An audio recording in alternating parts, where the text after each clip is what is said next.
Excellent week-end Nabino Banso balandi ya Samel 13 télévision totondi bino botondi pe tolingi bino mingi penza yango to ko servir bino mikolo nyonso en toute responsabilité pendant ko pesa bino o ezali recette pe évaluation ya actualité politique na République démocratique du Congo. Natongwa lelo breaking news Banque centrale ezali ko informer na bayi Congomani nyonso que billet à 10 000 francs na 20 000 francs et pe ba billet nyonso ezali en circulation na mikolo ezali ko ya boko remarquer que changement ya signature et kozala parce que uta madame Kabedi à côté déjà na banque centrale et sengeli ba remplacer signature na ye nde yango balobi bozala surprise te soki bomoni mbongo na signature ya sika ezali kaka mbongo oyo ya République démocratique du Congo eza pirate te pe balaki spécimen na yango lolenge kani signature wana ekozama donc na mikolo ezali koya mbongo wana ekokota en circulation liberté d'expression na République démocratique du Congo et comme courir risque toté maman Marie o boyebi mingi na ba réseaux sociaux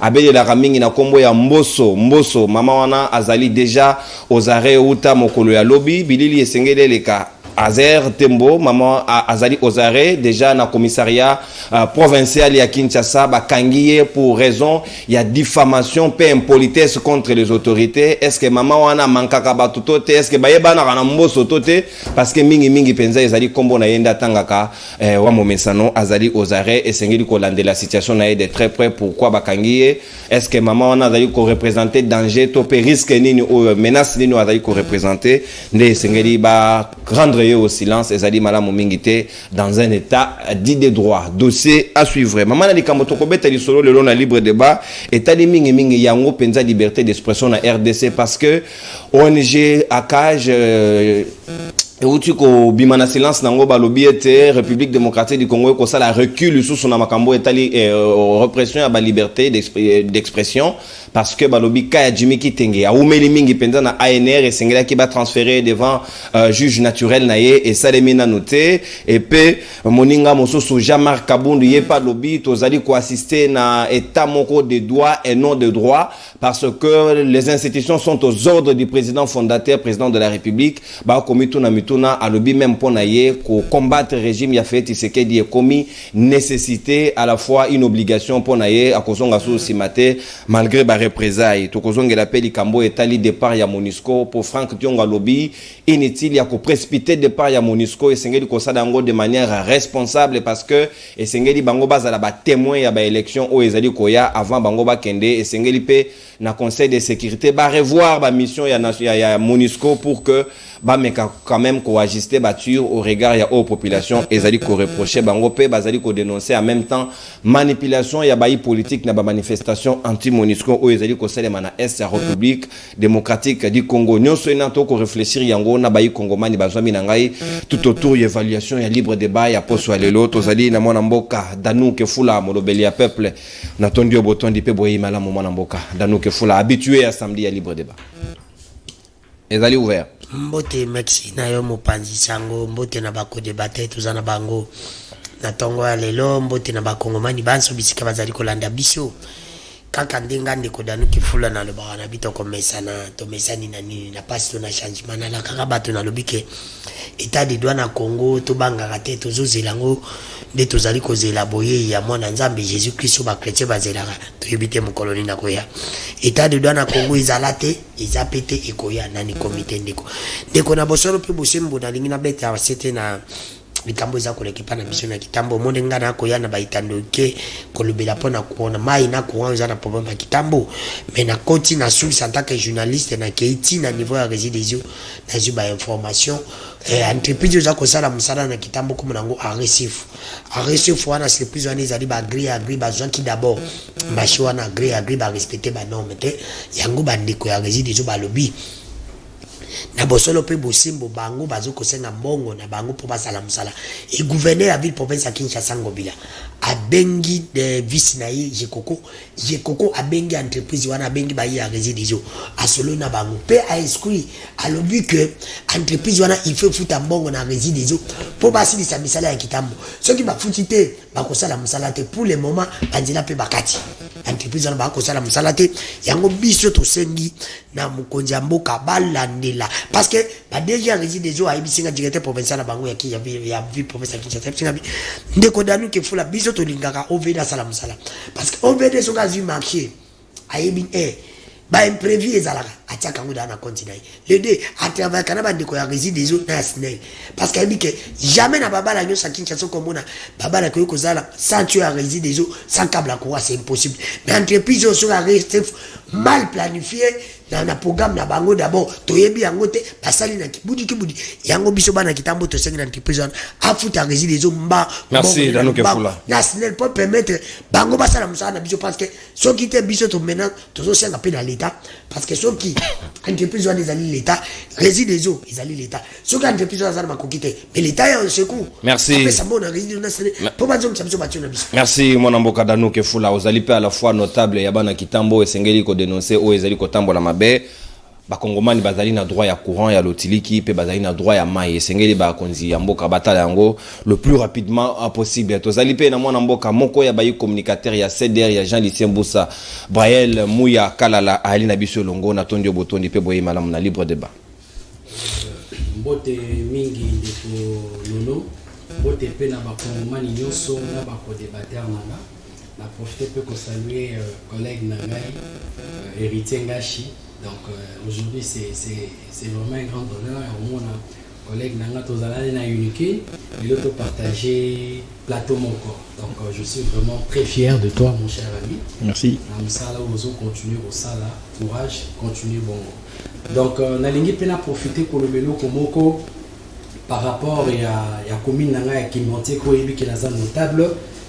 Tozo notable ya Kimbanteke bana changu na pesi bino mbote déplorer makasi na situation ya route nzoko wezali na mikondo façon route wana et baby eza passe mingi parce que route wana ezali parmi ba route ya minene na oyo kendaka tibuma ndeko moko na katoma lobate ndeko moko bazali ya diaspora interpella nga minga bibolo belanzela wana ya nzoko kendaka tibuma ba député ba bima wana baza ba inconscient de ko nono route wana eza na état moko ya mabe il faut gentini ngobilazo yo kangai lelo na tongo ya lelo baluka solution basala pona route nzoko wana depuis kinzenga kufa route wana ba abandona yango moya kolekezali te eza ya kobukana donc il faut vraiment gouvernement provincial basala ba effort baluka basala quelque chose pona route wana pona population ya mikondo et puis qui manque dans l'ensemble. Donc, merci bien mwana mboka Brael Muya Kalala tozali pe na moninga na ngai Alain Bafe o azali moko ya bayi communicateur ya matata pono mapon LGD parti politique na bango ya leadership na tondio botondi pe boni santé ya Franklin Chamala azali mala motote. Merci beaucoup mwana mboka Nono na sepeli kozonga awa pour la deuxième fois na plateau oyo et puis na pesi mbote na ba co-débatteur nyonso o baza ko partager na biso tongwa lelo mwana mboka Franklin Chamala on a do pesa mbote CG ya parti CG secrétaire général ya parti na biso c'est un combattant azalaki na kindu na président national azonga ki lobby et azawana na minute oyo na yebi ke azana bureau azakolanda émission na yo parce qu'il alanda kango mingi. Alors na pesi mbote na ba camarade nyoso ya LGD na pesi mbote pe na bana funa parce que nga moko naza mwana funa na pesi mbote mais bana funa baza kolela précisément na quartier na commune ya Makala babingi ngai balobi na pesa message et pas ya commandant ya police ya ville ya Kinshasa Silvano Kasongo ba policier atinda kuna baza kosala baza ko créer insécurité na niveau ya Makala na Makala bango bakendeki kuna pona ko silisa insécurité mais bango bakomi lisusu nde ko créer insécurité kuna babingi ngai et pas ya mwana mboka ndeko JP Lobona ayebisinga lobi na quartier na ba quartier na bango sur les 18 quartiers au moins 9 quartiers eza occupé na ba policier ya Jemi et puis ba policier wana baza ko kanga bakuluna te pona bango il faut ko kanga bato o baza ba responsable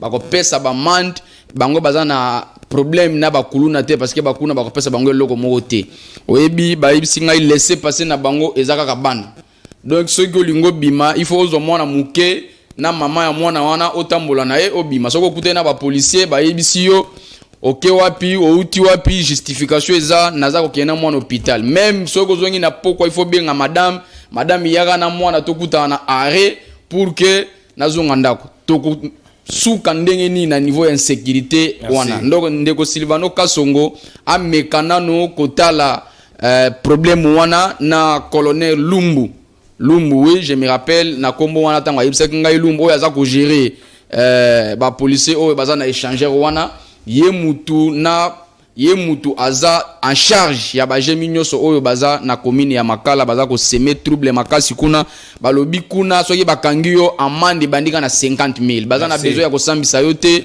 amande ya 50,000 siko mboka eza ko tambola bien te population aza ko lela mais 50,000 akozwango wapi pona ko pesa ba policier. Merci mon mboka Alain Bafé Jemi groupe mobile d'intervention ya la police soki penze za lolengo oyo donc moi na obela na été ba kosela ye malade pona bino boa censé osa sécurité bon créer une sécurité général Kasso faut gérer bateau malamu ezaki to mingi te ko kutana na bakabo ba kongomani ba na posa ya liberté pe liberté ya mouvement est la garantie parce que zaina kata mobeko likonzi to alina moko ya ba cadre pe communicateur ya AFDC ya ba tu lukwebo mwana mboka héritier ngashi to se manquer moi ebele bon retour na libre débat. Merci beaucoup pona boyambina yo akei chaléré na pesimbote na bande konangai autozali na na plateau to kondongwana on va parler de l'état to kolobe la république après simbote na bana nyonso ya Congo et puis bande konyoso bazali na kati ya diaspora nazana likambo moko esalinga ipasi moyen nini susu mokonza mboka Félix Tshisekedi akoboma ba mama Félix akoboma ba mama Félix akoboma ba mama scandale uti ko sala matolingi to perdre maman moko mikolo utoleka et pas Félix kaka pona makambo ya Félix ça avant hier nini salami za régime na biso fona lobela yango maman mobali na ya kufa azalaki militaire baboma yepa ba dongolomi sur M23 depuis 2004 maman wana batiki ye na bana 8 pas mobali na ye maman papa kufa tikali na bana veuve humilié, abandonné, rejeté. Maman qui est na banque avant-hier, aucune chose en bongo. A commis na banque, a signé Mikanda, a payé mbongo. Banda 2004, a zoka 32 000 francs. Tout ça, là, moi, calcul moqué. 32 000 francs divisé par 8 enfants, donc l'État congolais, banda ko bana militaire wana 4 000 francs les mois. Maman a payé calcul, la lobi soki na longwe na ndako na ngai, na keiti na banque. Na baby saka 5 000 ya transport aller-retour 2 000 pona kolia komela moi ji nazonga kana ndako na 25 000 na komi lelo na sengi mbongo na ngai bapesi mama 336 000 mama azongisi mbongo alobi na zoka mbongo moyibi te za mbongo na ngai te moto banka ibisi eza mbongo na yo atuni seko moto bank alobi mbongo oyo uti wapi bafuti barrière na nga banda 2004 to nini bata banki balobi gouvernement ya mboka oyo elobi bandoko futa kayo kaka mbongo oyo mama piqué crise sur place mama piqué crise batu ba ye mama ba sopeli mama mai mama alamuki on a crié que zanzala to pesi mama koka nini mama likambo na famille abi likambo te alors il y a 32 000 depuis 2004 papa 360 000 donc mon salaire il y a une année na évité na sali nini ba ibisier mokonza mboka a s'est décidé bon et comme 150 000 to 300 000 ngam to zaiki wana nazo biso ba détails ba information donc ngana ka maman siko passe les kindo au démontrer situation changer tant as 336 000 maman paniqué émotion de salier bongo ayebisi ngai likambo mibale na percé message alobi yebisa Félix Tshisekedi nzamba pambola ye et pas alobi yebisa Kabila aza motema mabe donc héritier ngashi ikomo pas sinde yango wana tala ndenge to bongo Olivier ba congolais tala ndenge Félix apesi esengo na bato bazalaka rejeter humilier na société nde yango nazoloba régime ekoboma mama ekoboma ba mama régime na biso. Merci beaucoup soki mama Jubo est-ce que $400 au mokonza mboka prometaka pe bambila c'est que bango pe bazui ekozwa uyama Maman de yes va piquer crise na banque. Eko. Ezoya malembe. Na kanisa kesi. Merci. Sika to kofungola siko manaka na biso libre débat ya tongo lelo au mwana mboka Danuke Fula na Obandobe na yo, est-ce que liberté d'expression est comme menacée davantage? Jimmy Kitenge, Tilelo, aux arrêts, situation na yo, zali ko s'améliorer te, pe batuba ko yebate bo solo penza ya bokangami na ye, zali nini, et sengeli akende devant juge naturel na ye, akaj azali ko dénoncer, babi pratique ya ANR o ba dénoncer ka n'époque Kabila o ndeko héritier azali ko condamner, balobi ezongi susu makasi.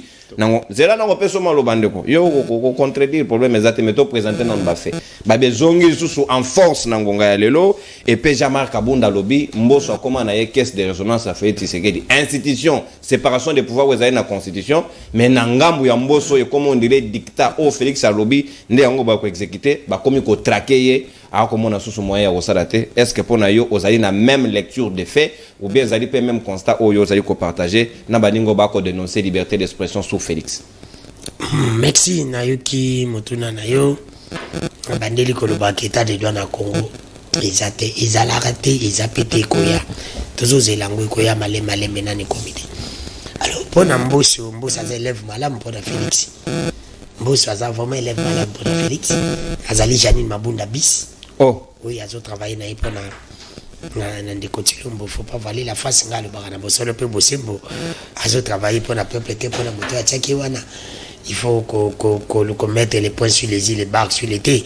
Ndeko nanga mavana kota wana isalinga ipasi ndeko namoni ndeko nanga yetingashi azali ko ya afdisi azali ko sabatu pe koloba ke mama lingia kufa lingia kuya lobi pe wike kufa nsengo na esengo pa baba kisi susa keli kola lobi mama lobi apambola ndeko Tilombo apa ndeko Kabila na mutema mabe na yemende ko héritier. Mais tu es jeune mon frère, vraiment ça gêne. Même si tu veux flatter quelqu'un, est-ce que yo penza zo mona manière à flatter mon temps de bon? Comment tu peux dire ça d'abord sur le peu Bosimbo yo jeune? Oh yé commission le but 336 000 et bravo. Et Zambongo. Mais ça représente quoi maintenant? Oh yo katendeko. Oh yo dollar est comme 2700. 2700. Ça représente quoi? C'est presque $150. $150. On te choisit $150 par mois. À Osanamoni. Ce que ça bongo, $150 ça n'engouille. Ce que je veux voir à Zalukate. Je vais foutre la râteau, je vais mouki. À foutre la randa koya $100. Ou bien koya ici il y a $50. Na Wiban. Na Wiban. Moi na monga on lui a payé combien par jour? Mets ta machine. Mais c'est ça le grand problème. Problème est ça y a moins de mal té. Problème est ça mal na mal. Tout ça le problème moins de mal té. Tout ça na mal. Que l'on a eu que Kabila qui dépasse qu'il était le mal. Félix pas y a mal. Alors il faut tout ça mon pandi. Tu ne peux pas parce que lui nous avait promis que le jour où il sera président, Soda Rosso mandat kunaï, Soda Rosala bien, salaire à Soda congolais. Et vous en avez $400. Est-ce que $400 n'a $150? Ne me parle pas de temps. Je ne veux pas. Parce que Bino Bozama Kassi a convoqué Kabila 18 ans. Félix, qui est mon président de Kotilombo, a yebaki que mandat président de Congo à 5 ans. Ba promesse ya la Karabiso, a cause la dans 5 ans. Yanga bagi. Tokei, esengela kasa on a 5 ans pour yango ngana ya travail. C'est ça. Oh papa, nanu ya bala zuite, tika moninga intellectuel. Yo tangi. Nana zuite. Soka fala c'est à solliciter azwa. Mongote. Tokei odala maloba ndeko. Yo zali intellectuel. Mandat ya président Zalaka na Congo Zalaka 5 ans. Renouvelable. Renouvelable une seule fois. Et deuxième mandat, ezali résultat ya premier mandat. Ce qui a sali dans 5 ans malam de te payer ça deuxième mandat. Et ça fait que ce comme président, il faut la motuna. Il y a moins de besoin de moi. Comme à qui? Deuxième mandat comme à qui? Oh, maintenant c'est ça qui faut te payer 10 ans. C'est ça le grand problème. Flatterie n'est pas président de Minoba Titi pas de Bilonasi. Vous avez copié. Et en là-bas. Mais c'est quoi ça? Oyo le bique non deuxième mandat. Mais nini oyo de Kotilombo a salé les biso ba congolais. Oyo to coupé ça deuxième mandat. Oyo Kabila salagité. C'est ça le grand problème. Amati Simon a veuve, papa. Alandi $. Amati Saramon, t'es bon, Amati. Donc $30 000 $150. Non, de quoi aussi? Est-ce que ça m'a C'est pas possible. Azokosa makambo ba veut vendre 30 000. Et toi tu acceptes ça. C'est ça le grand problème. Vendre 30 000. Ndeko nanga ozo ba vendre 96 000 francs congolais. C'est ça le grand problème. Ayoko ça va tout l'étendre que approuvé. Faut y aller élément dans la salaire. Bulletin de paye. Bulletin de paye à Souda. Il y a intellectuel, il y a quand même preuve. Abandonné qu'on a autant de pour Kabila. Il y a moyen lobby. Mais c'est comme oui, même ça qu'on dit. Et là quand bima na mundo ka bande ko nyo sacré malam. Bonjour na bonsoir. To sala ki ngalo ça me dit dans de konangai na pati malanga. Alors ben la biso basa comme d'école. Bekolo nyoso pati zera na préciser surtout les qui important. Bekolo nyoso pati malanga tanga wa o Félix Atongi na Kinshasa ata mon côté. Ba réagir quartier commune na commune babi ata mon côté bekolo na nyoso ezala kanango déjà kala. Donc parti a sanctionné a oleka année prochaine pour akosa kibino. OK. Na boso lo pe boso. Tozi na zuye na mutu kanangai. Dalobi na kokende banzela te yo zaki témoin. Tozo kenenga lo lexanga bekolo botomi na bandal. Alors baba aussi so karbila. Donc comme na bandal yebi sangai. Yebi tikanoka. Pardon. Oh mesala. Trop mesala. École les athées. C'est pour te dire que bino bozo yana yango na zo combattre et le kona bozo ka bio chasso kini bozaka nango. Bo continue nango ba bande ka dépêche bazaka nango. Formol. Bon formol. Bozo kosa et on est na plateau au kosi. C'est pour te dire que est-ce que yo ça gêne? Tu peux venir à la télévision lelo. Au boy Kabila to boya qui est mabé parce que moi je ne veux pas soutenir Kabila. Dans régime de continue moi sali 4 ans. On doit soutenir le but que non. Voilà maintenant avancer les années. Liberté d'expression. Une minute. Si tu veux l'encourager, n'importe quoi Kabila, bakanga bisote. Manière ba okanga bisote, bakanga bisote pas Kabila. Ba beta biso. Tout ça bagaz. Bakangina maman Marie ou Abel la Ramboso. Yebisanga, cette maman ici, cette dame, elle représente quoi? Peut-être un danger pour le régime. Cette dame représente quoi? Et là, on dit maman, il y a le bon papa qui est dans le bateau. Oh, le président Félix, il continue le bateau, il y a une opposition. Oh, il va falloir le bateau. Oh, il va même le bateau. Yabisangai. Alors, maintenant, boye bolubi que non, démocratie. Yabisangai, manière va kange dimi kitengi. C'est ça la démocratie. Même si Dima Sali Mabe, wapi ma convocation botinda ke misa to pobo yo kangai. Boye bisa biso kasha ane kokufa, ekokufi. Manière boleba Yves Bouya, azali ko kende kuta ambassade. Manière na boyite nga batunanga na ibakate. Manière go bolevanga kutu ba yako tika. Yo bazo mabe ba toka ba election na monduki. Bosi manga kuta patani na sana nga mkebu. Bamtu wano ka mopa za minene. Na bosolo ongelo bani manière bokanga Shakindala manière bokanga une minute article na seconde lingi mingi te papa na lingi bino nyonso tokei o bokanga bana be intention danu consommer ta bosolo pe boso mbapo to ina plateau ngai ndeko danu na yena lobi fati beton na kende be match badie championnat zongi to kena baba no komona play quand net bande ta ba championnat ne ponga Kabila quand net ta ba championnat baba différence ça non batazu misalate batu misalate kuweza nakate kaka na baba ndeto bande otala basi kande zalaki na ina ndangi fati beton na pesi mosi nga jimi anko kalamba te na kena ndako kuweza te différence ça na Kabila. Merci mon ami. Yabi sanga na koyana ko balobi keno mboke changer na ko kumi selbi keno nzaba pambola ndeko tilombo apa na ebisiyo ndeko tilombo kaka nde Kabila Congo travailler pour na ye ya travailler pour na Congo te. Merci mon amboka danu ke fula au consommer ta d'antenne. Congo za ko travailler pour na ye. Au consommer ta d'antenne. Au consommer. Merci beaucoup 5 minutes na yo au déborder même des 30 secondes na récupérer on a deuxième tour de parole. Ngasha zalara so ya ko mo rappeler nga montre. Alors ga rappeler ba titera senga ba ta monisco kuna ba kende na ba moyenyo a justifier ngo.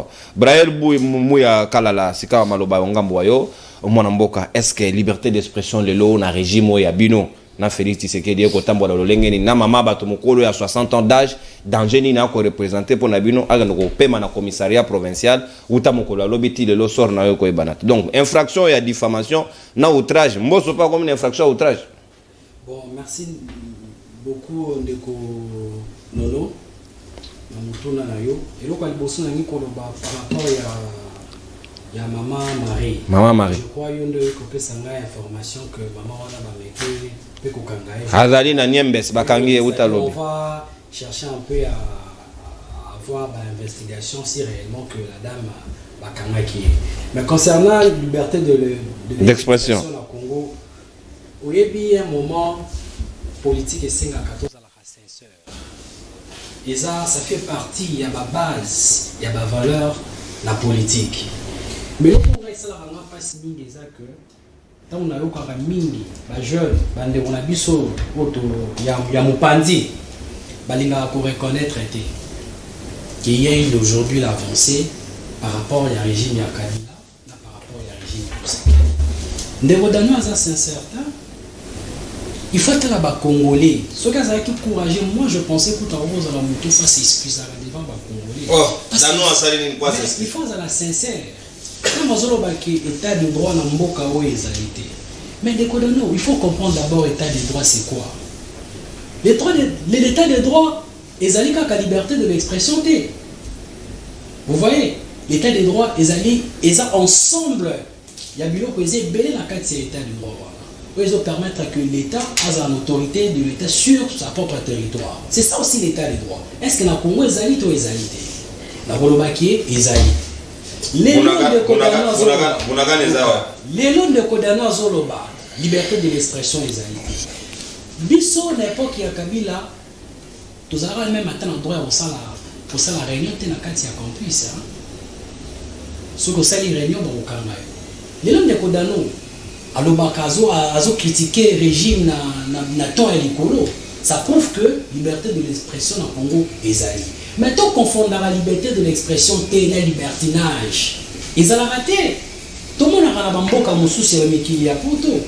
Comment n'engue débat politique n'a pas moué ça les manquants. Comment même les analyses politiques. Ce qu'on est Jimmy Kitenge a fini maman nani pour pas que nous kangaye mbulo miko le belé boy na ane. Yango na lobby. Makambo ya Jimmy Kitenge biso tout au condamné qui est. Mabimi. Yango n'engue lobby que yango te sali que état des droits ils nous avons tous condamné la manière dont basoda na biso bakourait ko kanga Jimmy Kitenge. Basoda te il y a aner.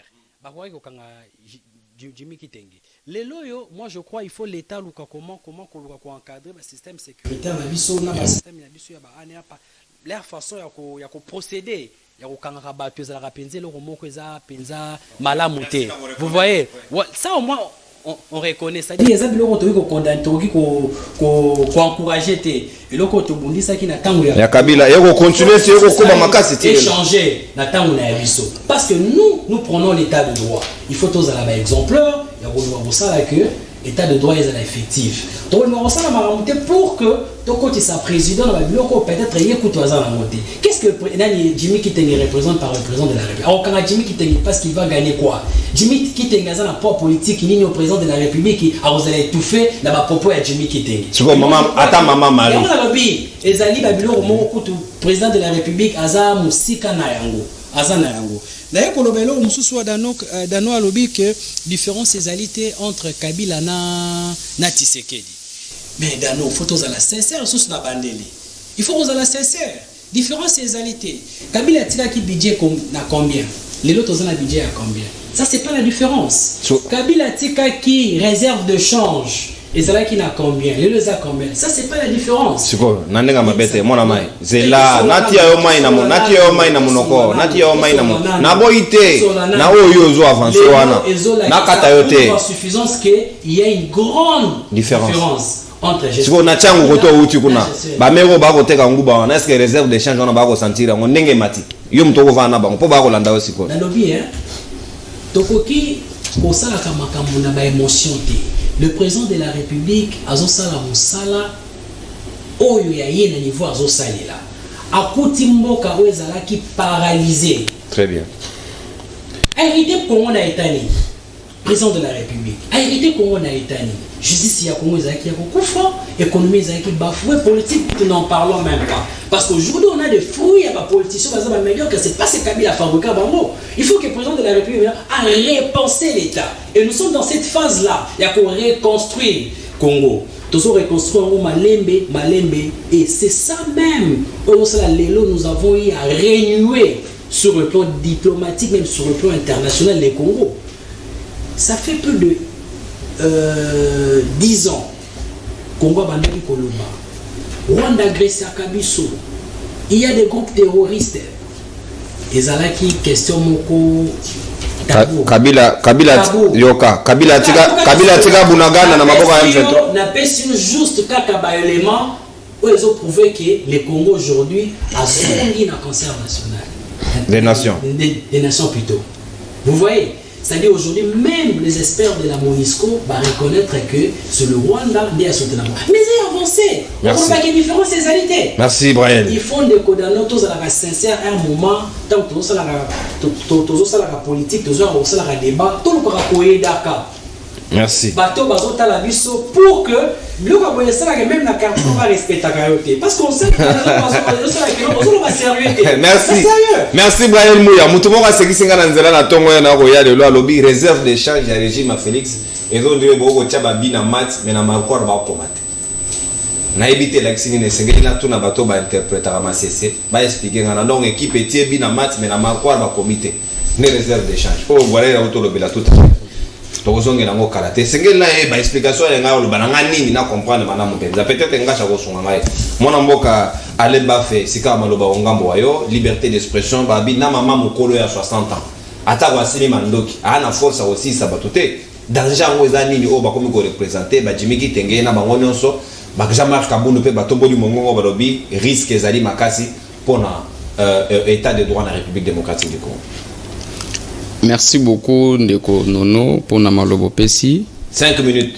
Merci. 5 minutes, 30 secondes. Hein. Merci.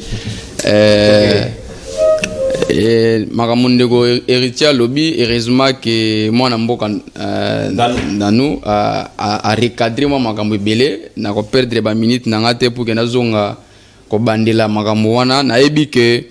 Bato bazo landa biso et bangonde baza témoin ya vérité ndenge mboka zo fonctionner. Nous on peut passer ici ko flatter to ko leka awa ko loba mais la vérité est sur le terrain et ba congolais ba yebi vérité. Alors avant na répondre na question na yo ndeko na biso Mouya Mouya Kalala.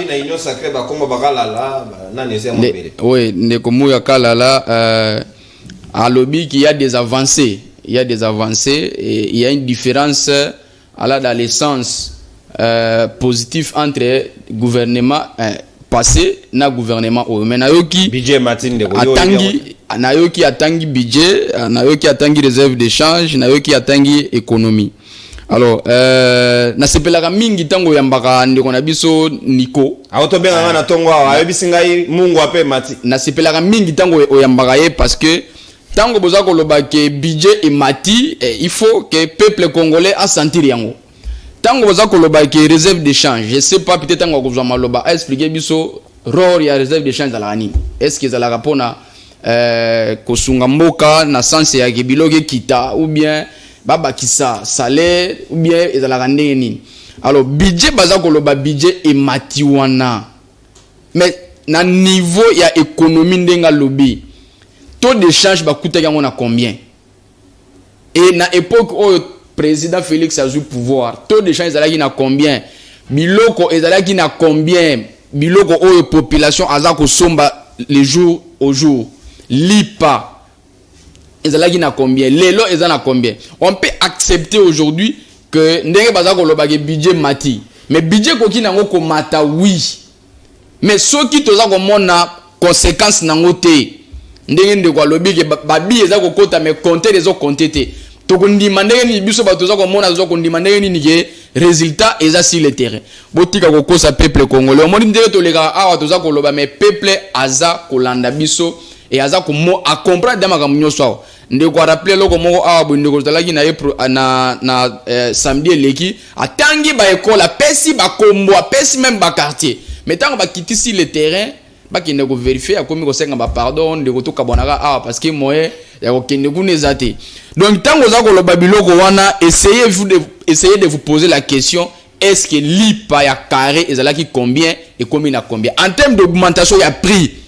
Est-ce que ça proportionnel na augmentation boza koloba ke babakisi salaire oza koloba ke budget et mati est-ce que proportionnellement congolais le petit peuple congolais lambda za ko sentir yango so ka za ko sentir yango te naza ko se poser question est-ce que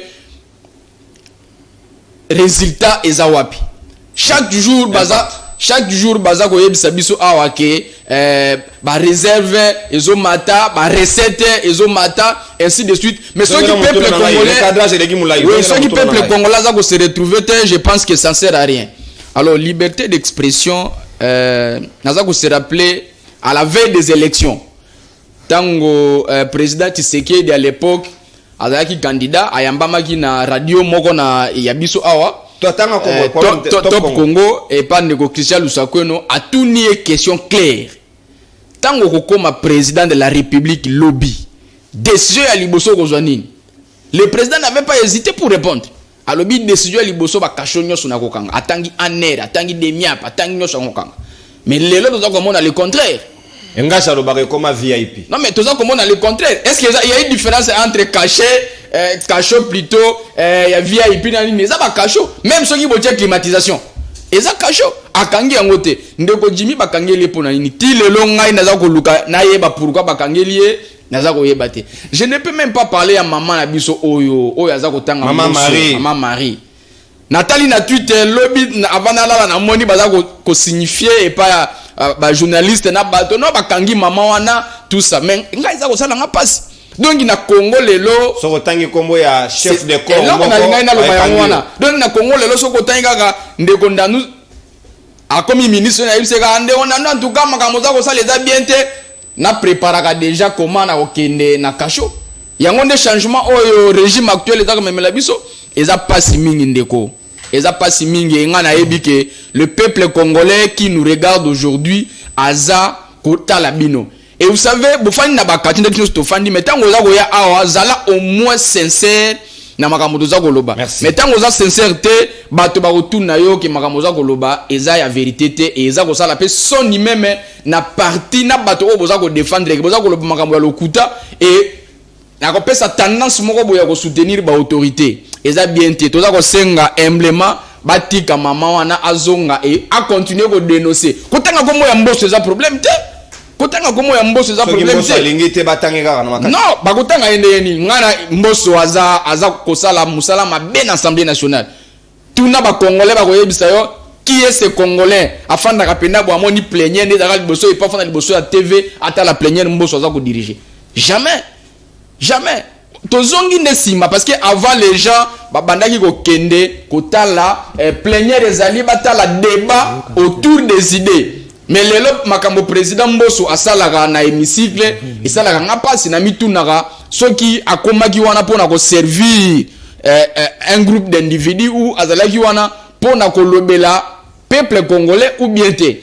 Donc tozana besoin ya ba kosala makambo o eza koleka na lolenge sengelité toya toloba makambo ndenge sengeli je pense que mboka ko donc au respecter ngonga na yo malamu na yebi kenga shako kontenenga minita mais yango nde ezali moto ya te parce que ngai nde na ko gérer montre mwana mboka sika wapona yo babi esengeli bosala politique avec sincérité moninga no ya union sacrée nda lobi yango soki yo koki ko reconnaître que auto dénoncer à l'époque ya Kabila nde ba pratique yango e kozonga lisusu ezongi lisusu makasi ko leka ndenge akage alobi pe lokola talaka na mama Marie bakangiye même sous Kabila biloka boezalaki te vona yebisa bande ko ngai ite bato bafandi na ndako baleki babiso toyaka na ba TVP na musu na mayele toyaka pona nini parce que on considère que nous sommes des personnes ressources dépositaires il y a ba connaissance qui peut permettre bato bafungola moto mais ce qui to yebiso moko awa poto memela bato bozoba tozo enfoncer bango na bozangi boyebi et c'est dangereux tozo edemboka te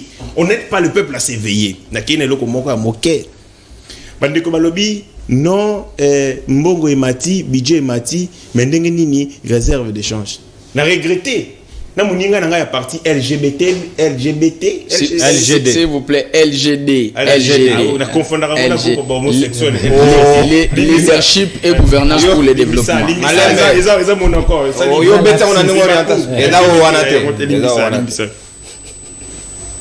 mokonzi ya parti na bango za économiste monene mais siko na nini na sens opposé donc aza économiste mais na ndenge mosusu yo yebi il faut que bato oya nazo que la bango nde mawa elenge boye alati cravate kekele aliki na TV azo beta masolo oya azo maîtriser te kolo parti na yaza économiste faut former bango azo former bango azo bisa bango comment fonctionnement l'état ndenge finance publique ezalaka et ko sunga bango so ba na plateau balo ba makambo ko sunga peuple à comprendre stangu budget mati parce que République démocratique du Congo nous avons une économie extravertie c'est-à-dire que misolo tozali na yango awa ba libanais ba genda nango libanda et na libanda biso pe mo nambo to teka na ba minéraux na secteur na biso ba benga secteur primaire ndi yango eyaka il y a ce qu'on appelle la balance de paiement bosali mbongo bosali biloko boki ko teka libanda mais bino pe fo bosomba libanda c'est-à-dire quoi il y a une sorte d'égalité ou de neutralité ata bosali misolo ebele ce qui est mbongo wana sili valeur et qu'il faut acheter des choses sur le marché international cher et vous se neutraliser nek biso to produisera pétrole mais pétrole on est à l'état brut to teka yango ce que sombi pétrole il y a 10 milliards il va être biso pe photo bongisa 10 milliards autre somba pétrole fini produit fini alors même si mbongo est mati même si budget mati mais si mbongo on est perd de valeur na yango beaucoup monde a été na balance de paiement ba to comprendre qu'il y a une sorte d'égalité de neutralité mbongo tozo bomba eza pas to somba libanda yango na tomba zo ba eza wa théorie ya des bonbons mbongo ezali mais mbongo ezati c'est ba économiste il sérieux ba yebi yango batanga kelasi ya malamu ba yebi ba lobaka yango budget à l'état ezani le budget de l'état va sala yango sur base il y a ba recette il y a sur base il y a ba dépenses c'est la particularité des finances de l'état les finances de l'état sont établies sur base des dépenses c'est-à-dire quoi tant on a la budget à l'état on va calculer ba besoin to kosomba nini lipa kwanga to futa ba militaire bozu ba dépenses nyonso wana botie yango na kati ya loi des finances ba voter libre bokomi kokende koluka ndenge nini bokokangisa misolo wana po bo exécuter ba dépenses quand il y a dépassement budgétaire elingi la saite to le bagay que na DGI akopesa biso un exercice budgétaire au 100 millions de dollars mais ndenge tozo tsala rythme o azokende nango déjà le premier semestre asali 58 millions donc il y a un dépassement performance il y a 8 millions de plus par rapport à la assignation mais qu'est-ce qu'on doit faire et c'est que tout ça là loi de il y a réduction des comptes qui permet au tala est-ce que ma dépense au totia qui na moboko budget est-ce que tu exécuter yango ndito koyeba ke est-ce que tu allez na budget excédentaire ou déficitaire mais tout ça la carte y exercice budgétaire mbongo to so mona plus priorité za nini to exécuter non ba dépense za na carte ya budget et après cela sur plus na to sala o babengi loi rectificative pour permettre que tout aligner malamu misolo wana faut tomber ma peuple connaît la grandeur va comprendre comment fonctionne la finance et voilà donc on va non bon ma petite est-ce qu'on biloko ma petite ndengeni mais c'était rateur il faut donner des explications nous ne sommes pas ici pour tout simplement établir les liens de causalité et matité pour nani non on dit pour nani matité et les gens vont comprendre en profondeur musala to yaka na ba place non ela nzela mukuse bango ba raccourci bon nani yote matité il réfléchit de réfléchir ou soit ils n'ont pas ces connaissances, ou ils refusent, bah, ça aussi, pour baser en opposition. Et nous, on doit expliquer au peuple, non, et matité parce que voilà théorie Zabo. Il y a un principe, il y a solidarité des prix. Bah, toi, tu n'as pas bon ndunda, bah, maman bazouaka, et où t'as rappelé Chine. Et bon ndunda, on est où t'as rappelé Russie. Mais c'est l'illettrisme politique, n'engonde konangai, lui France à l'obara. Il y a un principe à bengi, solidarité des prix. Maman a été karandunda na eboye, na 500 francs. Pour que somba payer dans le marché des biens, à l'imette. Tant que somba à l'imette c'est comme 200. À somba on a 100 francs. À cause ça la nini, à cause diminuer taille yandunda naie pour à cause na accès na même bien pour banda ko somba na ni yandunda. C'est ce qu'on appelle le principe de solidarité des prix. Oh ba to bayi barate, ba to na bon makale wuti me kaopani mati e komata parce que lorsque et loko oya ki na ko somba e mati, yé pas komati c'est loko na pour accéder na même bien de consommation. Non, la théorie, il y a la réalité, liberté d'expression. Mais non, on est scientifique. L'été géré. L'été a géré nani. Vous êtes pensez que pour connaître l'été a géré avec attention au l'amour d'un au ligne géré non. L'été géré sur base de principes. C'est les principes qui organisent l'État. Il faut expliquer bah tout bas principe on a pour comprendre bah fait. Les principes sont théoriques qui permettent d'analyser les faits. Mais bon, bah tout le monde peut le dire à la cité. Est-ce que pour ça il faut bien monter le plateau pour est-ce que pour ça il faut bien monter le plateau pour non tout le monde le sait. Tout comme on l'a dit. Mais il faut te expliquer. Et mati pour nani. Qu'est-ce qu'on doit faire pour équiter? Mais dans le débat on a ils viennent dans des choses pour ezanga mutuna makolo. Na songi na débat ya Maman Maré. 2 minutes. nakolobaka mama marité nakena makambo Yo boy mama marité mama marité nazokende nono makambo état de droit nazobeta lisolo ya Jimmy Kitenge na mama Marie. Jimmy Kitenge décret loi 003 de 2003 portant organisation création fonctionnement ya ANER le lobby clair l'article D ANER mosala na ezali ko exploiter ko centraliser ko récolter ko diffuser ba information ba renseignement nyonso o ezali ko porter atteinte na sûreté intérieure et extérieure de l'état. Jimmy Kitenge alobi loko moko oyo eza motuya o esengeli justice te mais les services de renseignement ba keyiri pour ba yeba oui comme Jimmy alobi Jimmy Kitenge alobi il y a un complot zo visé ba bon maman Olive Oh ekasi si yo bien wapi yo sala na NRT loba na biso zela zo na tokende. Je suis là, tout ça classe ça nous permet de lire des faits, d'actualiser les faits, les gestes. Non, conclure yango. Na conclure, je suis en train de faire une analyse. Na s'est trompé, na zappé moto. Très bien. À lobby, maman Olive Balingi, Babomaye, il y a un complot. Maman Olive Azanani, maman Olive Azan candidate président de la République. Oh, c'est prononcé. C'est prononcé Tengashi. Yo repère ça moto casquette ou Azan ngote. Je suis dans l'analyse, on a une analyse diachronique et synchronique. Nazo projeté ma fin. Maman Olive Azan candidate président de la République. Vous imaginez que Babomi maman Olive, Namboka Congo. Scandale ni le peser sur notre régime. Bakolo banini. Toujours ça l'assassinat politique. En 1994, et le quoi ça là génocide na Rwanda, l'élément déclencheur et Koboma et Abiyarimana. Si on a zomba ba bomba maman Olivier nous clavier sur makambo. Aner le bi Jimo ibi makambo malonga. C'est que ça n'a pas participation association criminelle. Soit tu aurais information yaka awa yebisa biso nini to yeba poto bomba maman Olivier to protéger. Au bon moussa to ça là. Allez yo Olivier na te non ba ni Jimmy Kitenge. Tu dois protéger maman, tu dois protéger maman. Bon, si vous soyez d'abord, tu as une hypothèse que soyez d'abord, si vous avez lobby na bango, ngana ebi na ngama ngamo. Azo lingo lobate. Vous va libérer batinde pas dire. Azo lingo lobate yango. Yo zagi kuna. Azo lingo lobate yango instruction zo continuer. Je suis sûr que alégaki na TV pour la sensationnelle, mabe yangwana. Alégaki na TV pour ami Sepelisa. Il a dit des choses au azana basuba smate. Tomba keiriye, afani kuna na ane bon loba, na linga bon maman Olive. Ba prendre fait yango wapi. Azo ko lobate yango umeli. So ane dans la suna cachote batie wapi. Non, azana non, mais ane azana ni. Azana détention té. Il a été interpellé par l'ANER. Azali en audition. Ba magistrat à compétence générale. Après l'audition les met où? Yo yebiso besili. Na tuni. Soki esili na mukolo audition esili ba oti araye wapi. Soki esili et audition esili. Soki audition esili. Bazali ko bombaye na baloko. Oh mukonza lobaki ba. Eza prison té. Ba tiaka mutu na prison soki nini? Soki ba condamné ye. Aza condamné ta en pleine audition. Bon Kabila bano tia bat na prison. Nane? Bandeko bato bando di moi. Tala, ndeko na ngai. Je ne suis pas en train de plaisanter. Ce qui est na makambo ya ane photo lo bayango. Le 28 mars 2015 na Inikini. Chambre 2363 na Homme 20. Baleve baninga na misatu nga moko pe nazalaka na Homme na sota likolo. Babenga nga ninja. Je sautais du toit du Homme 20 tina je ne plaisante pas. Témoin. Baye ko leve baninga na ngai. Joël Jires Bangomisa na muninga na ngala yongua baza ba cadre na ndebino mbale ba pona tika ngana zo mon kamba soya sérieux on les enlève par l'année le 28 bakeina bango basali inane 8 mois basala 18 mois te 8 place okenda raté secrétaire général adjoint ya INC ameka ko kende ko vérifier na ane bakanga yi. Vous imaginez, on a arrêté un Odette Babandoa. Je dis des choses, Vital Kamer est témoin, il m'a dit une année 8 mois, parce que la revendica pourquoi Wivin a Kangisa Kamer. Malembe. 30 secondes. 16 amis n'ont ni de famille ici à Kinshasa. Banawana, qui a ses koufa à venir et béba. Les assassinats politiques. Oh, tu m'as dit au monde. Et si là. Exécution extrajudiciaire. C'est-à-dire, motafandi à la moki pour l'inga bomadano que fout la créer les dossiers.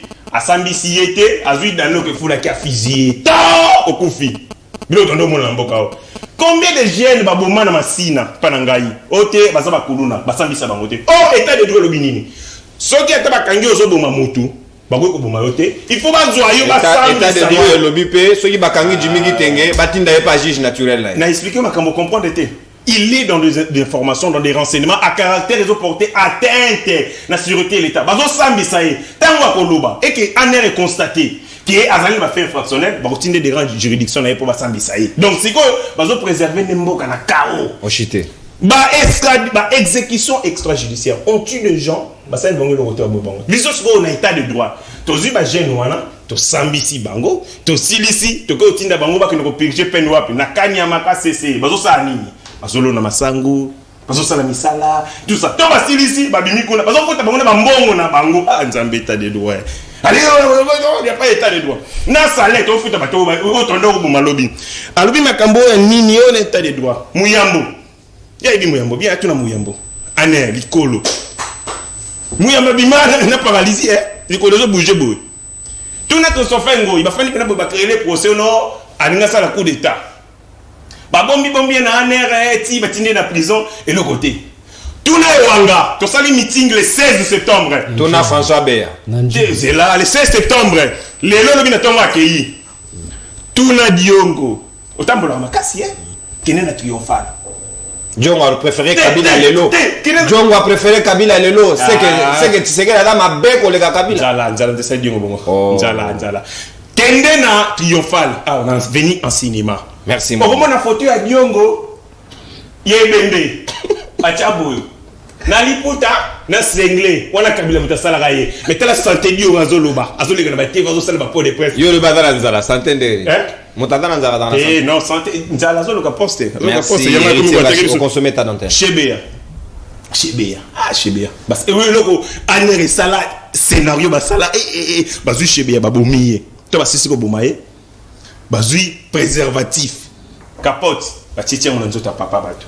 Bana Shebea est-ce que ba mon papa ba kufi et puis ba non akufa ki po ndoko sala kindumba eko na mo ndumba.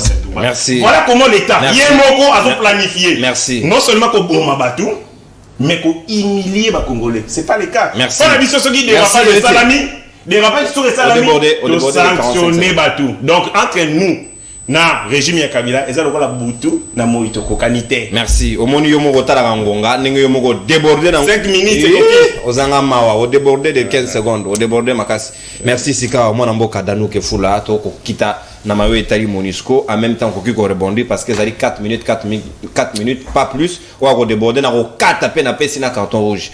Maloba Ongambo, Monisco, Balobi, Kizaki déjà, Batia, Motunaya, Zalia, et Sengeli, Kotiaye, responsabilité, on a pour gagner quoi défendre yango.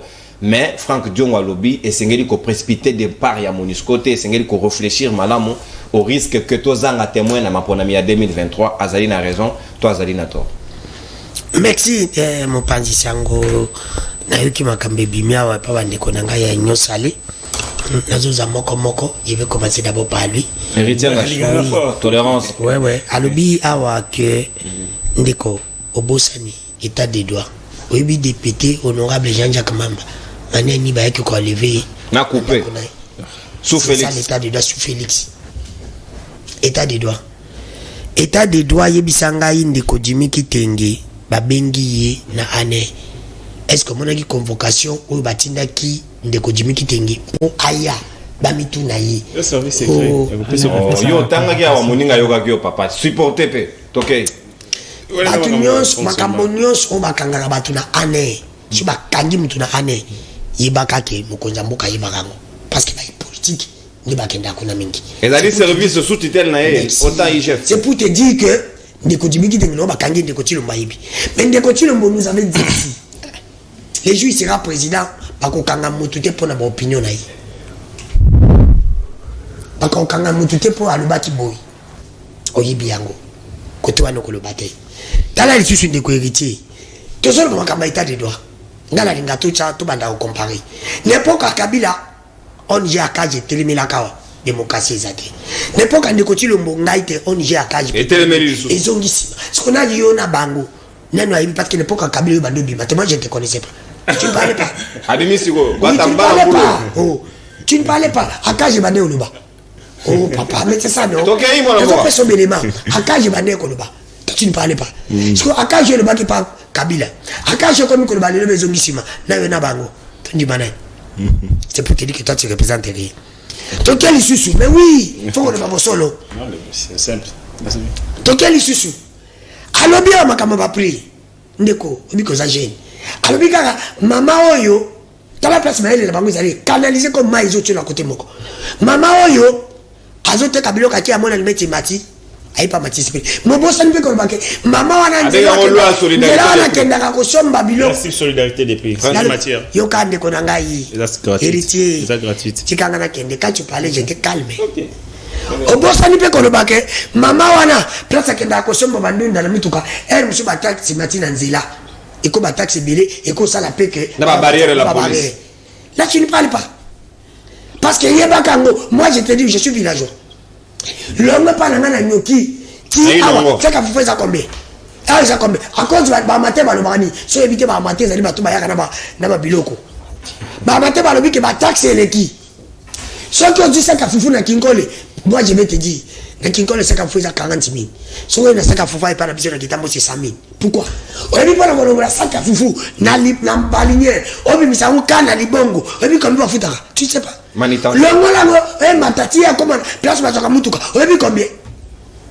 na porteur obi combien bande ko babundaka pona ko matsa na babiloko kuta base babiloko mo ezana mutu na makolo là je ne parle pas c'est pour te dire que alobi lisusu ndeko oh biso ba commerce na biso l'état bilo eza escaveti nino ndeko tino mo pas comment mukoza mboka abengi bandeko yo ateka biloko première nécessité abiloko na biso gouvernement tozana eloko te bino biloko kenda libanda réserve de change na biso pe mati eko la réserve de change de mati mendeko ba dirija ka pona bato tozo sala sko biso na bino biso to meka ko kitsa bino ba taxi parce que to ni pe ba biloko tellement na prix et tant que peut placer les trouver stabilité de prix merci est-ce que on soit monnaie de continuer abenda réunion na ba auto benga opérateur économique combien de réunions ça na bango pour la évaluer bano ko le battre c'est pour te dire qu'il y a une zawana canalisation so yé kaka fatibé oh mais pas vite ba passer la kangoji et pas Kabila donc on a modèle langage merci heureusement que dans moins de temps aux autres neti mais tu es encore jeune encourager les valeurs ceux qui moque bonge bonga kapona yote e bonga pona batunyeso na bana na eba oyasi ndeko na ya bonga pona batunyeso okubiti fati beto obi mabu nakayo wana Nicolas moto mona mota tengo pri alingi yo pojo pesi régime fati beto na boso le promotion monazo ngira bo Nicolas ngaya parti Jalisi Boussa CDR bana pouvoir umeli mingi ministre obi azo le kana plateau ya télévision ozo make Kabila depuis mboko na yo na yi commerce extérieur dans maboko na bango obi ke boza sécurité économie extérieure parce que Kabila depuis mboko yo ba était là. Pourquoi Kabila va dire que depuis mboko ba habiter Kabila moi je peux pas travailler avec toi j'ai démissionné Jalisi Boussa quand Kabila a tout ce pays Jalisi Boussa était là Jalisi Boussa aujourd'hui ministre c'est Kabila Jalisi Boussa dit que non Jalisi Boussa n'est même pas il ne représente rien dans ce pays oh parce que quand nous tanga ba leader de zone Jalisi Boussa bimisa ba to combien dans là na Kinshasa pourquoi tu l'appelles leader eh d'abord tu vas dire que les biso tout ça ba journaliste tout ça que ko na ba reportage ba na rassemblement en position Jalisi Boussa représente quoi n'attendre ba tu vas dire représenter quelque chose on va dire comme mata foule ba ba Jalisi Boussa ba to ba beti ba kuna zone ba kuna mousse pas négociation que ba comme ba ministre oh dans Nyora Maté mais oui pas négociation soki Kabila benga ki onde ba Jalisi ba batibala et ba tungande ko danu ke fula jene na tv bandu kumisa bango et je les soutiens aujourd'hui on dit que un Kabila bande ko détruire mboko Jalisi était là s'il était sérieux il fallait que Kabila mais elle nga na zo tiango yo zo mona te Kabila yo za ma était na travail était na bimi pourquoi il n'a pas fait ça il n'a pas démissionné ba accompagner Kabila na ko détruire mboko dans une minute après Kabila répondre à mon tour ba qu'est-ce va de continuer pas détruire après ya kumisa yi répondre à mon tour on dit que non hier aza sérieux pas il est là que Jalisi depuis que Jalisi a ba ministre ba le ba ku du mo mkembe no kama ko ba Denis Kambai azonga na sport yo soko ba Jalisi mbo azonga place azaki mazonga kaka oh azonga pas négociation azonga pas ni to so yo kala TV oso ka mutu jeune abega habité Jalisi azaki ne poka Kabila tout ne ko héritier mutare commerce extérieur ka te ne poka Kabila le ba zaki no na batibala poste ga yango wana Poste ministre yango, ya change raté, ya merci osoka pe pa dite besoin jabiso jali seka wana oh mais ne peut pas senga quand peut pas senga so l'élection y éviter faut tout quand Denis Kamba il passe à la télé quand même battement le baga besoin jabiso Denis Kamba émission sport osoka ko basenga jali basenga bat aux journalistes franchement ah nazo yebi soko yebite tout na affaire soko yebite pepe ba ko na biso ba tukutu ba babilo preuve comment tous attaque Kamba ya zonga ni sport affaire à Monisco dans nous que fura c'est pour te dire que la motion peut bosser elle lui a ko le bango komisa de ko faut pas la honte. Ce n'est que normal, je comprends que tous les gens qui ont la TV, il faut y aller. Il y a des gens qui ont la TV pour peuple lobby va diriger. Des gens qui ont la TV pour un lobby à Kati, pour continuer à bengue. Voilà, tu fais un travail. Merci. Parce que ceux qui 30 secondes. 30 secondes à nous. 30 secondes. Il faut qu'il y ait une valeur. 30 secondes. Monisco, témoin jeune. Ma communicateur n'a pas de régime à Bakaka. Ce n'est que normal. Donc, il y a Zakala là. Ce n'est que normal, nous comprenons. Kalonji. Bati valeur, tu vas nous ça continue. La personne peut bosser. Dès qu'on a toqué sur parce que non, au moment où tu as la TV, ça commence à nous énerver. C'est dommage. Parce que ceux qui te ont badgé, ceux qui te ont mon amour que bon, dès que tu as ce tuninga, Nico Félix a saigné. Non, ma gratuité n'a pas été moyen nous se pose en gaï découpé. Il fallait faire ça. Gratuité ou aller faire enseignement comme malade. Pas tout canisaï. C'est comme ça, c'est pas valé. Mais ce tu dis, mango, il me s'engaille. Ni ne madame Kabila Sali. Par le bâtiment, dans l'élection, ma mère organisée en 2018 et Boutine de continuer mon président. Pour la banque basale. Tu dis que nous avons besoin de plus de tout le monde a besoin de quel est le makambo tali ya Monisco 30 secondes, pas plus. Ndeko, makambo Monisco n'a habité tout le bango bisognoso. Na monoroni, je l'ai toujours dit à la télé. Ndeko ti le moukier mon président, vous avez mon soutien. Pour na violer la constitution pour la Monisco wana, violer ngo. Parce que ndeko na ngai, Monisco to tika bango pour nani. Banda ba ya musala nini. Ba tsa zaki na raison au sein de la population, ba tsa départ nango. Nani? Ya Monisco bat.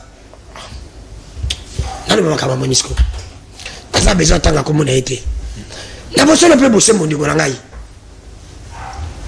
lelo yo Monisco ba monsieur na ba depuis 1999 o bazaka ba pote ni na EDC ata ngungi nini o moyi Monisco basi bakanga o ya so congolais ayo côté azate ngungi azate ngungi azate bakanga te siko yebisa na top bango gouvernement merci elle Kabila ndanga benga Monisco le kosaki Kabila nyabe na biso pour la nini na belle élection pas bon biso Monisco fatikala merci pepe parle ba non pepe parle ba que même système c'est pour te dire que biso tout le binde ko nga na bosolo pe bosembo ndeko ti lombo aluka diverser on dit vérité zani vérité ta boza 1000 personnes bolobi le kuta c'est comme tout le monde a le vérité quel que soit le cas malem non vérité mo sala nini vérité zani tu vigis mon vigis c'est côté pas dans nzoto malembe ko manifester c'est comme net vérité ata bino bozo ko sala bino bozo kangawa so ki kanga na ebi ke on a lobe sa vérité malembe peut pas comprendre ne comprendre que il est pes na union sacré à part merci Danou après ba beti balakaso alobi na cité alobi ke Congo bazaki Congo mabe ya bisa biso bozaki Congo na ibula combien de mètres il y a 10 mètres beaucoup dit 3 mètres il y a 7 mètres merci mon amour merci Danou non a peso carton Danou non a peso carton mais botika Danou to kan au consommer ta d'antenne na cette TV qu'on n'a pas bemba pino kuna démocratie tolérance papa na peso malobate oko kama makasi bo bemba mongula na yo boza na union sacrée s'il vous plaît Danou opinion nanga kuno somo na siba benga merci bazala union sacrée koleka kutu bati batu kutaka na TVT merci yoka ngana kuna pesa maloba mwana mboka Braille muya kala la ska maloba ngamba yo est-ce que Monisco esengeli ekende to petika la parce que barobi bakonzi ya Congo nde balingi Monisco ekende mais faut ezala de manière organisée peu ordonnée mais pour na Frank Dion alobi ezali discours ya Rwanda ndezo koleka pa ba autorité congolaise esengeli ko sala très attention Monisco esengeli dans wana akokende te avant les élections. Bonne ou mauvaise lecture? Bon, avant la côte, un problème, il y a Monisco. 4 minutes, on a recadré Dano Mouké. On tant que la TV, tout le bas politique, on a que des questions politiques, et ça d'abord des questions scientifiques. Tout ça, on a un sentiment, tout ce que nous avons popularité, et pas un peuple, Batindi, au Finga. Yango ça la même tu vas perdre crédibilité na bango na bazo bazala respectif ndeko Dano na moni olobia wa que Jean-Lucien Boussa aza liberté Jean-Lucien Boussa abeteli baguna zelo akoya na éponge akoya na éponge na yoki mawa mingi Et puis, on comprend que les Kodano, on dirait qu'ils sont parvenus. Mambouya politique. On pense ça. Azan a bien information. Même sur Jean-Lucien Boussa. Azan a bien information. Jean-Lucien Boussa, le 15 janvier 2015, Jean-Lucien Boussa a bimi sa peuple Libanda poto lutter contre la loi électorale. Ouais, en Équateur. Ici à Kinshasa, présent. Écoutez, ce que vous avez l'information, information. Le 15, c'était pas lui. C'était la dynamique de l'opposition. Écoutez, tu n'as pas l'information. Je faisais partie. Écoutez, Nazalaki, Nazalaki, la jeunesse, il y a dynamique de l'opposition. La dynamique de l'opposition, Bissot créé dynamique de l'opposition et bandit l'Assemblée nationale. Il y avait Jean-Lucien Boussa, les Délices Sanga, les Martin Fayoulou et les Vwemba. Donc, créé une dynamique de l'opposition, pourquoi? Parce qu'on comprenait qu'à l'époque, Kabila Zalaki n'a pensé à la majorité Zalaki mécanique. Il n'avait pas la volonté d'organiser les élections. Jean-Lucien Boussa, Azalaki parmi les leaders Babimisaki Batou, Libanda le 15 janvier 2015. Très bien. Devant Batou Bazalaki Ngana Azalaki Wana, Kanyama Beta Biso Massas, Lelo Soki Tokendaki ba élection. Il y a Union Africaine, il y a une élection en 2016 où le président parce que les gens Lucien Boussa, qui dialogue, on avait voulu que Tokota dialogue. C'est ça que je dis, non? Kabila c'est un partenaire politique. Vous savez, en politique, il faut comprendre que les questions politiques et les questions scientifiques. Pour parler il faut avoir des approches et les théories. Toi, tu ne sais pas qu'aujourd'hui en politique, non, les accords, ça se font et puis ça se défend. Aujourd'hui, avec le système de le multipartisme, ils n'ont pas ces partis dans la majorité absolue. Tant que tu as pouvoir ensemble, il a fallu que nous comprendre que Kabila Zaki n'a pas pensé à Malamouté pour l'élection. Tu négocier, tu as un dialogue, il a fallu que les élections soient et salement. Bon, lorsqu'il y a eu partage, il y a gestion. Il y a pas posté, il fallait que nous gouvernions ensemble et mobiliser Mbongo pour organiser les élections. Pour ma ami. C'était ça l'objectif. Autre côté là qui mais je ne sais pas ce qui est atikalaki. Ils allaient mutu nae. C'est là que aza mutu nae za maele makasi lelo so qui tozo ba ngamba leader danoza informé. Et je crois il est azana ba obédience il y a MLC. Et ça on le sait. Et nous avons les informations. Il peut savoir ba preuve. Le leader aujourd'hui Nassidi Ubangi c'est qui? C'est Jean-Lucien Boussa. Et Jean-Lucien Boussa aujourd'hui il a combien de Grand Équateur comme non, Guilano azale qui a Jean-Lucien Boussa. Grand Équateur et Jean-Lucien Boussa. Na politique, na mbula, na nyoso. Et Guy Lano Azalé qui a Jean-Lucien Boussa. Et le long de Godano, on voit que Jean-Lucien Boussa a parvenu à une politique. Ça prouve que de Godano, Azan a information par rapport à Jean-Lucien Boussa.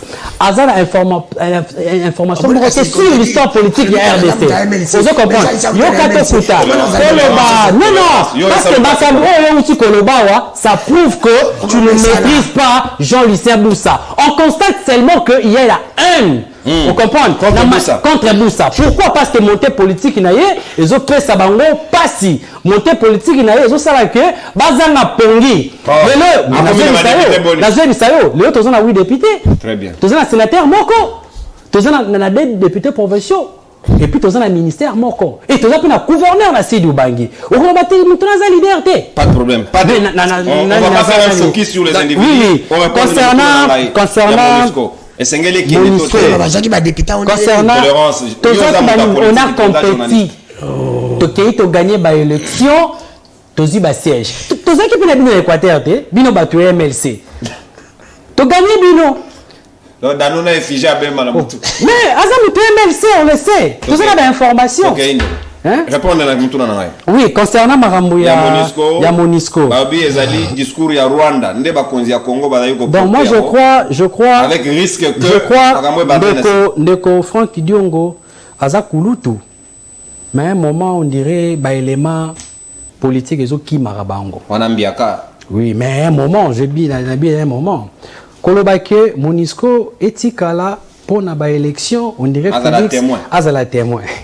Je pense que en 2023, on a une élection démocratique.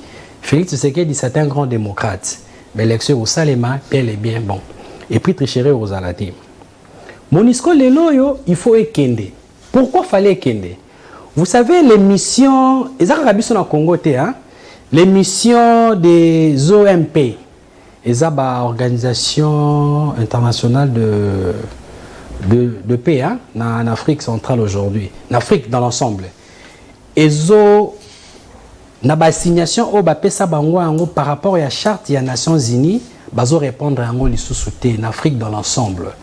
Il faut réévaluer ces missions en Afrique mobimba. Ba pays africain belé ba lingi que mission ani sala nini et le kwa kokende parce que bit na bango ezalaka plus paix qu'on veille sur la liberté de vie, la liberté de la sécurité surtout. La sécurité sociale et puis la liberté comment dirais-je, liberté Yabatou, en fait, liberté des individus. Mais tout le monde, il est là depuis 22 ans. Monisco est au Congo. Va stabiliser STT. Tozo ebate. Bazali koto na biso. To bazak nangambu ya bangunda. Lelo yo, je salue. Effort, il y a gouvernement lelo koloba ke Monisco et Kende. Et nous sommes pour que la Monisco et Kende ata lobby. Ata lelo Monisco et Kende. Ba bien ça la précipité. Ça la précipité ndenge nini. Au moment où Monisco ba mission na ye o ezali établi, na ba assignation na ye azo respecter en côté. Il faut faire ça nini. Il fallait Kende. Non on a ninga na silisa. Chité na lomba. Chité koloba boye. Même eloko yo Monisco a uti ko sala. Na frontière na biso ya Kasindi na Uganda ko forcer barrière kokota et moi je dis ezali anormal ezali faute na bango to madusu eza na ngamu na biso Monisco il a même violé le principe du droit international. Il n'a même pas respecté le principe de la souveraineté d'un État parce que la souveraineté d'un État ça fait partie aussi dans les prérogatives, il y a exercice sécuritaire, il y a Mbokana, il y a chaque État. Il a fallu, Monisco a respecté la loi Mboka. Même ceux qui ont mis dans la frontière, et au sein que Mboka, Congo, a identifié Bango, va forcer. Et puis ils ont tué des gens là-bas. Basoda wana bakas kable wana il faut les na justice. Merci. On doit les traduire en justice. Merci. Monisco doivent partir. Merci. C'est important. Merci mon ambo Gabriel Mouya au consommer ta d'antenne na yo na lombango Alemba fetwa na ngonga mingi te bokolimbi sanga 4 minutes na mino za très strict parce que réalisation ko tianga pression ngashi buta ngale la butu déjà pour na ngonga na bahati asimira ke monte dans na bureau mon ambo maloba tolérance damio pesho lobaki maloba ngambo ayo Alemba fait est-ce que Monisco selon lecture ya Frank Diongo azali na nzela tote tango komito na biso na ndeko héritier okomi strict ndeko na na 5 minutes comme na injustice tête OK na longoli strict merci beaucoup ndeko héritier na sipeli na yo na monyo lelo mais ezana biloko moko boye moi je suis économiste de formation je suis économiste de formation mais makambo mingi lobi na na tenter parce que ndeko akomi kuna wa katanga lo bapamba. Les économistes de formation vont dans ce débat économique. C'est intéressant, mais tu vas me juger. Bien évidemment. Voilà. Alors, tant que ça lobela makambo ya fixation des prix. J'en ai pas dit. Non, tango lobeli solidarité des prix. Principe ya solidarité des prix. Okay. Oui.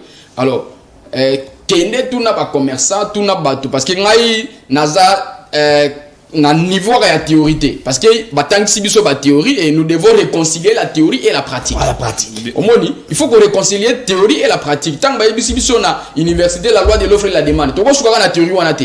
Au moni tango ba mama wana bastekaka biloko na wenze. Alors, ba fixaka prix na bango sur base ya nini? Do wana micro na. Ba fixaka bango sur base ya nini? Bake batsombi biloko d'abord. Biloko asombi par exemple lipa na 50 francs. Tant asombi lipa na 50 francs.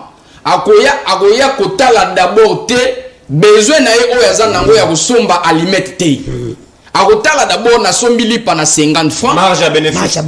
non abakuta comme na bénéfice na dépenser transport nanga combien oh na ke na komikuna et transport ko ememinga na biloko nanga eza combien et akusala ba kumo susu est-ce que place o na ko mema ba produit nangai na place oyo na sombeli produit nangai est-ce que za na ba taxe musu na ko futa na nzela wana nyonso wana nde ko sala et ko permettre additionner coût wana et azui marge bénéficiaire na ye abakisi onda ko déterminer prix na ye. Donc nous sommes en engagé et bien moi. Il y a bien une solidarité des prix. Tant que maman somme loco a fixé prix na a fonction alors que ça n'a pas besoin. Non, ndeko. Tika koko sa peuple. Na yo que le belo ko moko ki mon président national Matata aza économiste mais na sens moko opposé. Na regretté makasi ndeko. Matata mponyo tango za ki premier ministre budget za ki moins ki obino boza ko vanter lelo.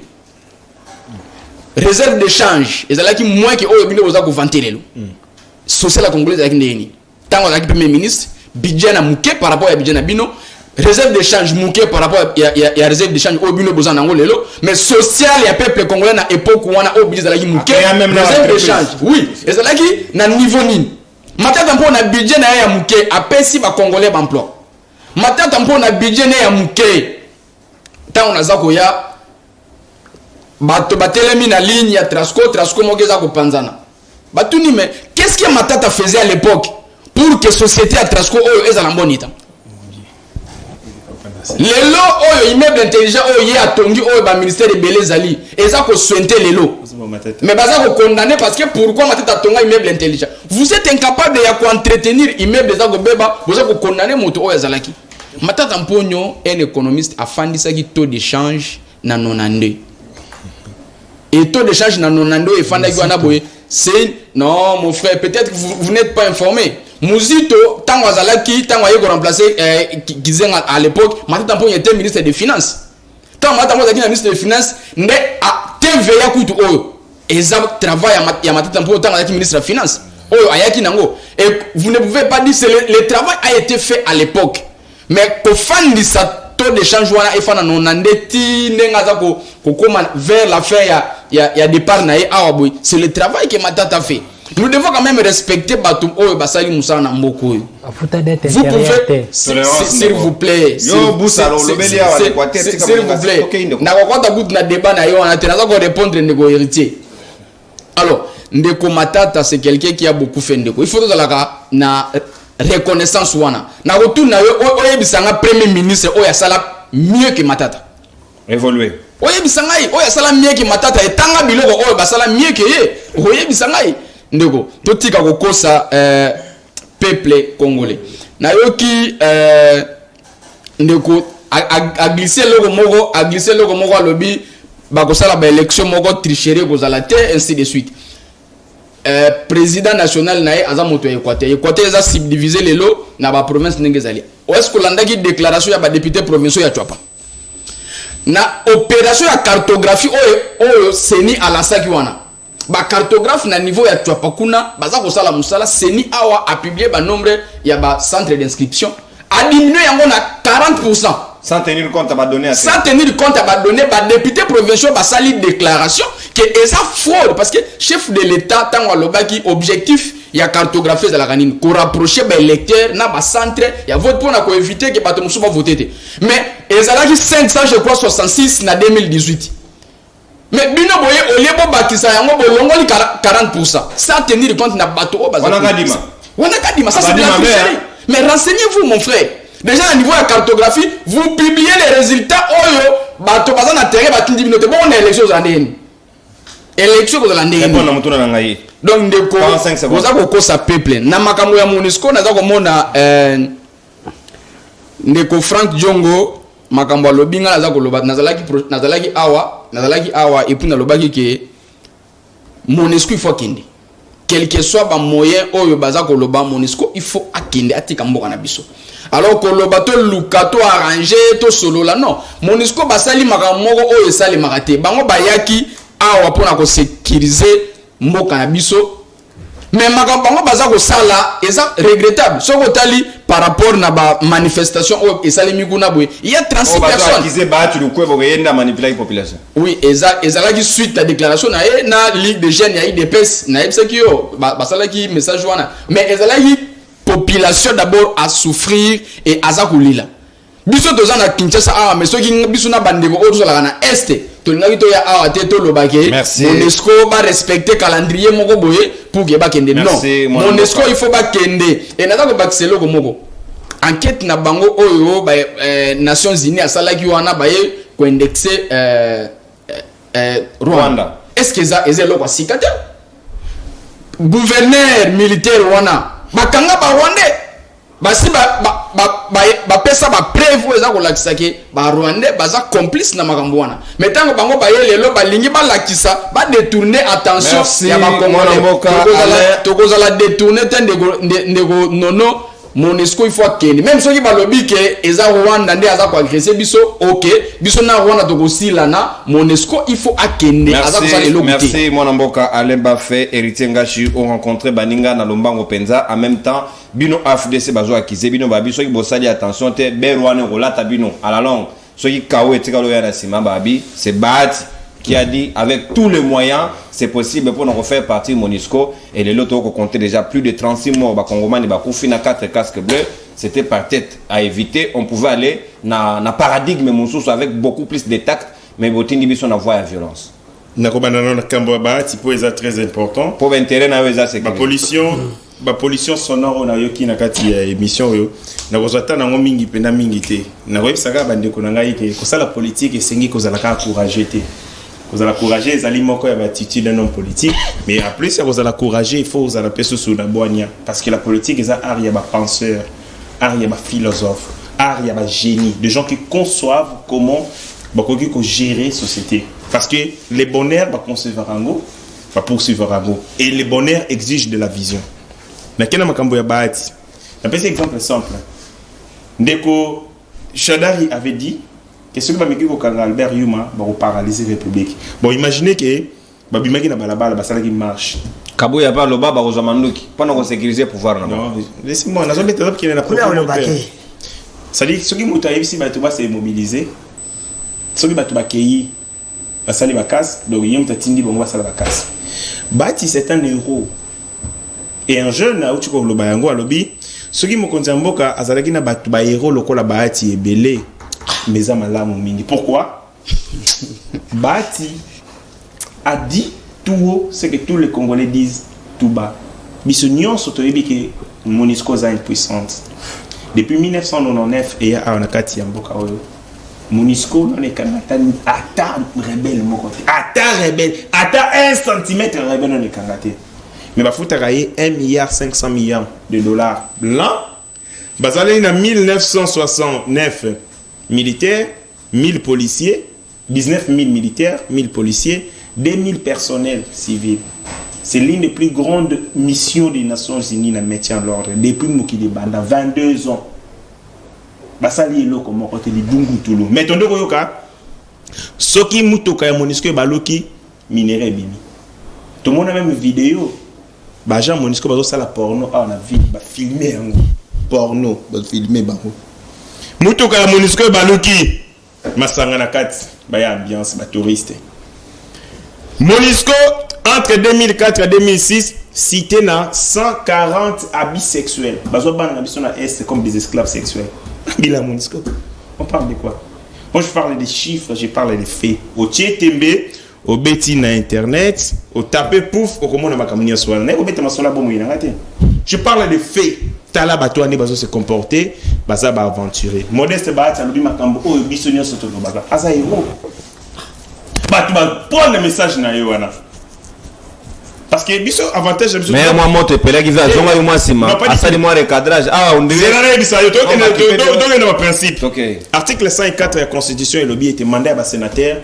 Le sénateur va représenter la province, mandat la banque nationale.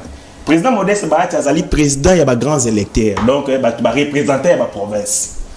À ce titre, quand le sénateur il y a Est, il y a web, c'est que il y a moyen, MONUSCO moyen. Deuxième posture, président et parti politique les mieux implantés. Il y a Congo et puis na Est. Tous on a une structure de base solide. Rapport entre échelon national et échelon local, exactement makasi. Parce que Est, bah, il s'arrête. Ma leader na Est de Cameroun. Laisse-moi parler, Tikangaï. Mais oui. Tikangaï. Cameroun a 7 députés. Bata a 40 députés. Encore aux autres leaders. Arrêtons ça. Arrêtons ce débat. Arrêtons ce débat. Les partis politiques les mieux implantés. Joseph Lopambora disait, parti politique sérieux, Ezalara Oyo, a été à maintenant qu'à échelon à Makassi, base, dans l'école. Non, je n'a pas niaiserie à quoi de la Riwana TV. Je dois un débat sérieux. Tout le monde m'a la télé. Et donc, de ce point de vue, Tozali Kozwa, un parti politique va bien un Bast Fund, une sorte d'incubateur où ils allaient recenser le mécontentement de la population. Nous avons le mécontentement de la population à Est au bas exprimé. Tant que parti social-démocrate, à selon la population va bien un dialogue social. Peuple va dire que awa to baye Monisco, atuni bango bolingi nini, balobi Monisco akende. Alobi ataba boyete ko pesa biso autorisation to soma minduki embargo.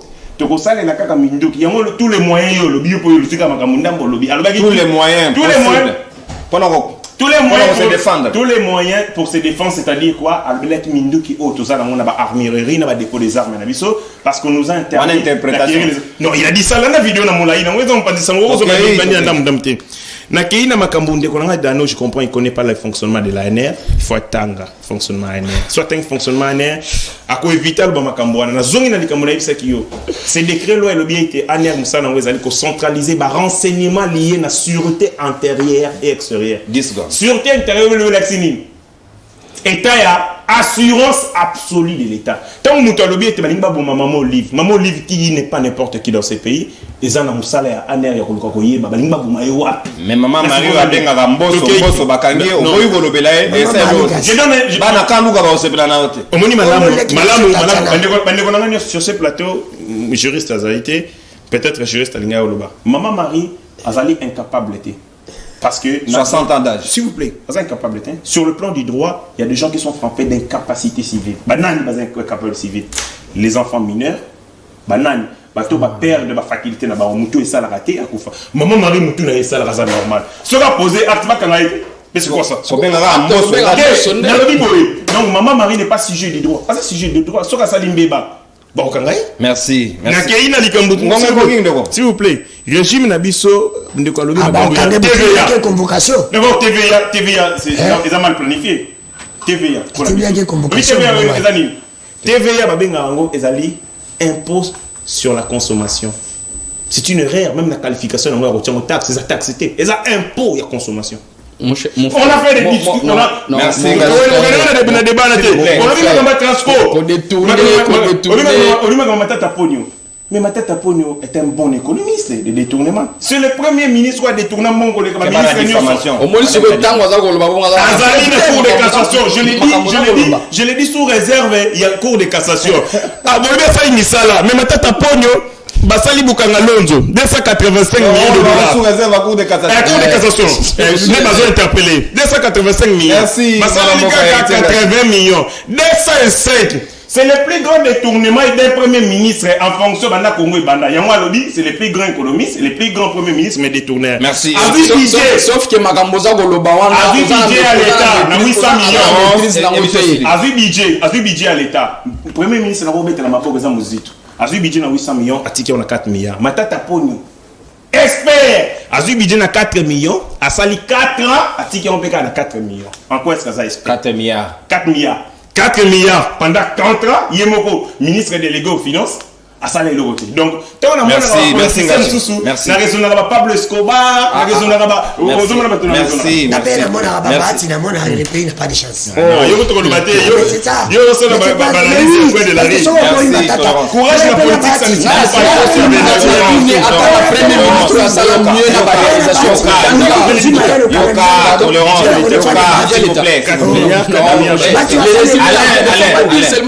s'il vous plaît, héritier, s'il vous plaît, tolérance. Bolobeli, aux économistes. Yoka, papa, s'il vous plaît. Aux agiristes. Oh. Merci. Les Congo, non, s'il vous plaît. S'il vous plaît. Bonsoir, Naté. Mi bad, bonsoir, Naté. Ah, papa. Alors, lui, qui est juriste. S'il vous plaît. Merci beaucoup. Émission Essili. Totondi Bino Botondi. Non, s'il vous plaît, héritier Ngachi, s'il vous plaît. Émission Essili. Danou Kefula. Merci Nabino pour la disponibilité. Merci Nabayu Kongomani, la confiance. Boy Kosarabiso. Merci Nabino Nyonso. Surtout Congolais à diaspora. To Lingi Bino Mingi. Parce que vous allez continuer à renouveler. Choix Nabino na 513 télévision. Vous continuez, vous n'allez jamais décider. Inch'Allah, Nzambe Azali. Salut à vous. Au nom de Jésus. On se revoit à la prochaine. Bye bye.